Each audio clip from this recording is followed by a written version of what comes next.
Ota-onalarning farzand tarbiyasida yo'l qo'yadigan juda ham katta bir xatolardan biri farzandlarni solishtirishidir. Buni tagida yaxshi niyat yotadi. Bolaga solishtirish bilan motivatsiya bermoqchi bo'ladi. Lekin bu salbiy natija beradi.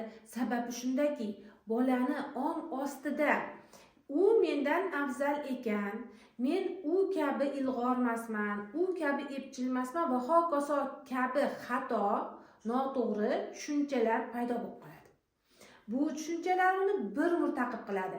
Endi qarangki, bu bola ulg'ayganda ham kimlarnidir o'zi bilan solishtiraveradi va ular mendan afzal, men ular kabi eplay olmayman kabi xato tushunchalari bilan o'zini rivojlanishdan to'xtatadi. Shunday ekan, bolangizni hech kim bilan solishtirmang. Siz uni ongiga sen hammadan afzalsan, sen hammadan ham eng yoqimli, mehribon, epchilsan kabi yaxshi, to'g'ri tushunchalarni singdiring.